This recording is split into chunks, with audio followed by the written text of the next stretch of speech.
Assalamualaikum warahmatullahi wabarakatuh. Perkenalkan, nama saya Eka Wahyu Aprilia dengan NIM 1910301085. Nah, di sini saya akan melakukan praktikum pada praktikum 7. Terus adapun skenario yang saya dapatkan itu yaitu mengenai ductus anteriosus patent atau DAP. Nah, adapun skenario dari praktikum yang saya dapatkan adalah seorang anak bernama Yus Argawinata, usia 11 bulan, jenis kelamin laki-laki, yang dimana alamatnya itu Jakarta Pusat, terus perumahan Gatot Kaca nomor 23. Nah, datang bersama orang tua ayah dan ibu ke klinik fisioterapinya dengan keluhan ductus anteriosus patent. Nah, dari keterangan ayah dan ibu saat hamil 6 minggu sampai 7 minggu, ibu itu sempat saking sakit demam, batuk pilek, sehingga harus dirawat di rumah sakitnya itu. Nah, menurut keterangan dokter, disebabkan oleh virus rubella, yang dimana ibu dan ayahnya si anak ini merupakan hobi kucing atau cat lover. Nah, saat melahirkan itu di rumah ibu dan ayah si anak itu merupakan saat melahirkan itu ibu bercerita melahirkannya itu di rumah ibunya, yang dimana rumah ibunya itu di daerah dataran tinggi atau Dieng. Nah, dimana melahirkannya itu dibantu oleh perangkat medis bidan desa setempat. Nah, saat itu bayi lahir dengan BB 1,8 kilo dengan panjang badan 30 cm, lahir dengan kondisi terlilit tali pusarnya. Nah, sedikit menguning. Bidan mengatakan kondisi hyperbilirubin, sehingga segera dilarikan ke rumah sakit terdekat untuk diberikan perawatan inkubator. Nah, saat lahir juga anak tidak langsung menangis. Terus setelah beberapa saat menangis, tapi sangat lemah sekali. Nah, usia anak 2 bulan didiagnosis oleh si dokter itu terkena ductus anteriosus patent atau DAP. Nah, dengan keluhan saat anak sering berhenti saat ibu mencoba melakukan stimulasi atau saran dari dokter serta bidan, saat posyandu terlihat bayi sangat mudah lelah dan sesak napas. Nah, terkadang sampai membiru. Nah, denyut jantungnya itu sangat terasa cepat. Ibu mengeluhkan juga saat ini anaknya belum bisa duduk sendiri, baru bisa tengkurap saja. Nah, dari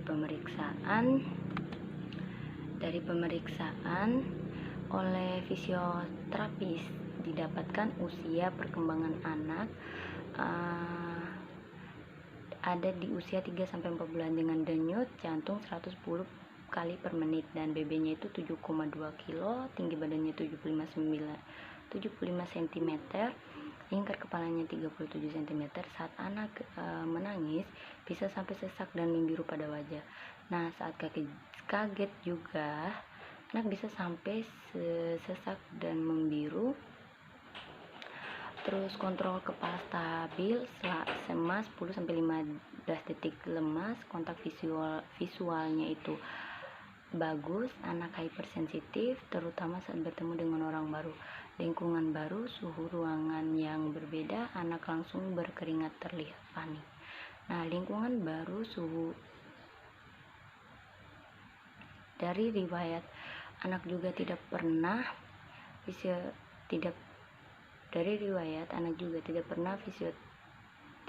ke fisioterapi di tempat lain. Nah, saat ini masih mengonsumsi obat pencegah kejang.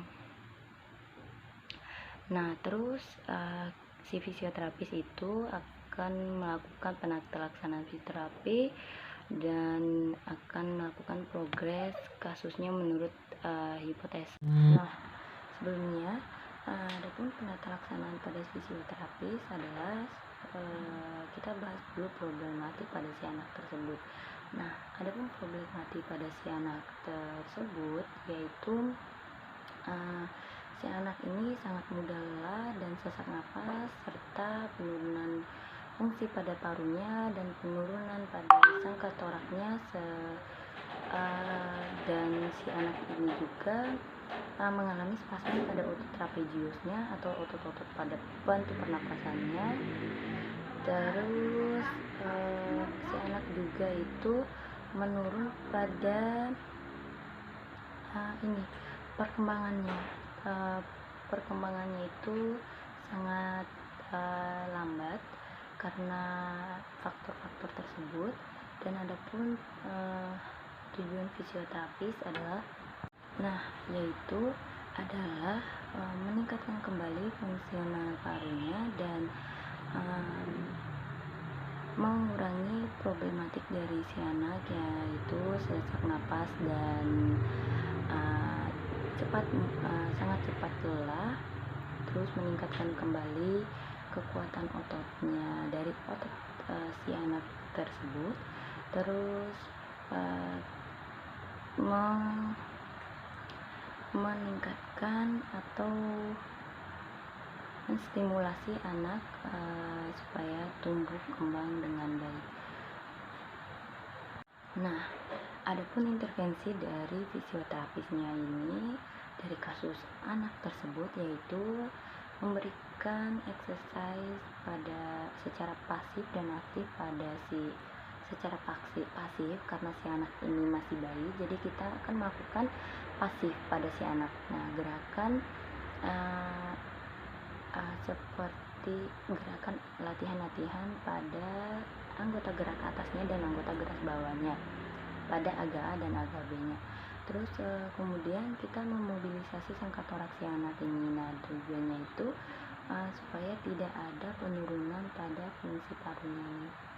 Nah, terus kita akan melakukan endurance pada anak atau supaya si anak ini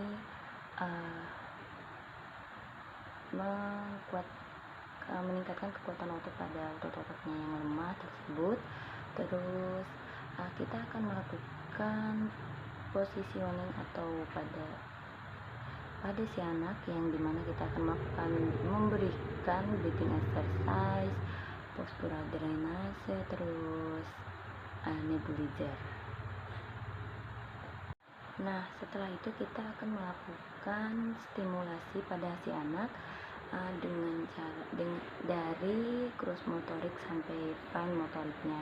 Nah, terus kita akan memberikan fine bend pada anak. Nah, tujuannya yaitu untuk anaknya berkembang dengan meminimalisirkan anak itu berkembang sesuai dengan usianya tersebut. Nah, baik, adapun intervensinya pada kasus DAP itu yaitu saya anggap ini adalah si pasien DAP, si anak bayi 3-4 bulan tersebut.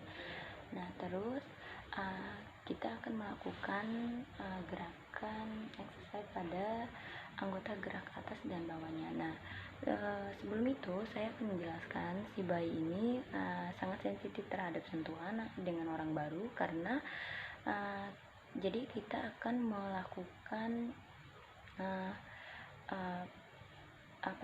contohnya kayak menenangkan si bayi tersebut. Nah, jadi kita akan memberikan komunikasi bayi, yang contohnya itu kayak kita bicara pelan-pelan halus atau menenangkan si bayi tersebut, baru kita akan melakukan intervensi kepada si fisioterapis tersebut.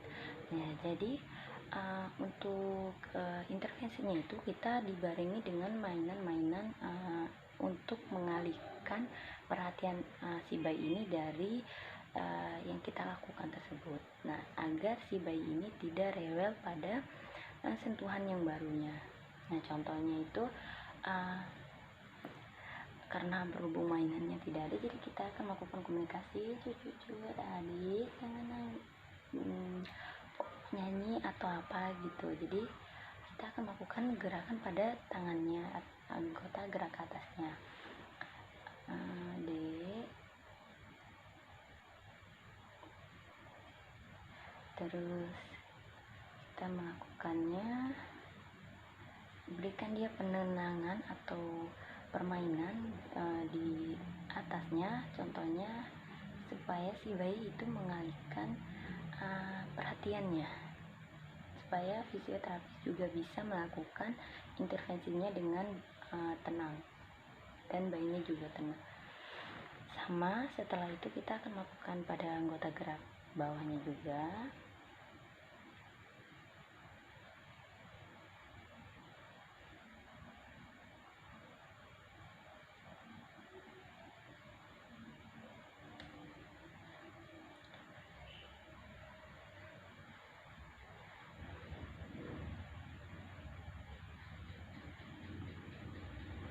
Nah, setelah itu kita akan melakukan mobilisasi sangkal toraknya.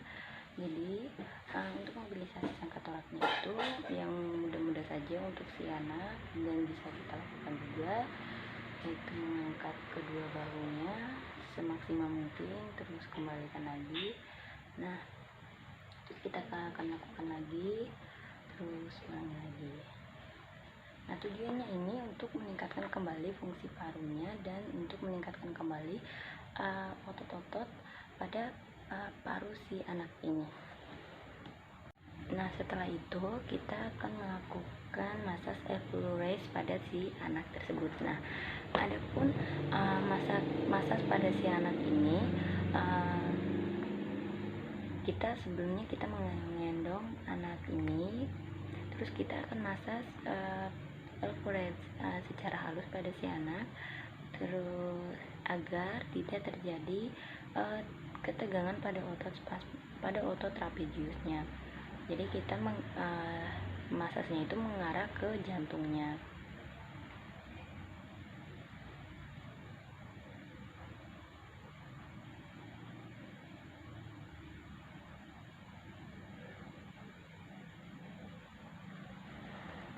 Nah, setelah itu kita akan melakukan menggunakan alat, yaitu dengan nebulizer.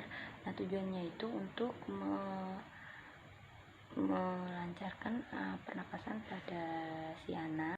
Nah, setelah itu kita akan melakukan stimulasi pada si bayi tersebut agar si bayi ini bisa berkembang sesuai dengan umurnya, yaitu stimulasinya itu kita melakukan bercanda terhadap si bayinya, atau kita memberikan mainan-mainan pada si bayi tersebut. Nah, jadi kita bisa bernyanyi atau melakukan supaya si bayi tersebut senang dan tidak stres di saat supaya tumbuh kembangnya itu terbiasa dengan orang baru juga. Jadi kita akan melakukan adaptasi pada si anak tersebut. Nah, setelah itu kita memberikan mainan kepada bayi, tujuannya itu agar melatih fine motoriknya si anak tersebut. Nah, setelah itu kita memberikan mainan, terus kita melakukan si bayi ini bisa latihan duduk, terus untuk melatih gross motoriknya, terus kita melatih pada matanya itu, atau pada matanya, agar supaya kita berikan mainan ke kiri supaya si bayi itu bisa melihat ke kanan dan ke kiri sesuai dengan permainan tersebut. Nah, selanjutnya itu kita akan melakukan home progress. Intervensi terakhirnya yaitu home progress, yang dimana kita akan melakukan atau kita mengedukasikan kepada si orang tua si anak tersebut, agar melatih stimulasi pada anaknya, yang dimana itu pada fine motorik dan gross motoriknya, yang dimana fine motoriknya itu yaitu dengan memberikan mainan-mainan untuk menstimulasi si anak, dan terus gross motoriknya itu dari tidur ke tengkurap, terus duduk ke telungkup. Nah, setelah itu si bapak dan ibunya si anak tersebut bisa juga memberikan permainan-permainan yang menarik pada si anaknya. Contohnya itu yaitu seperti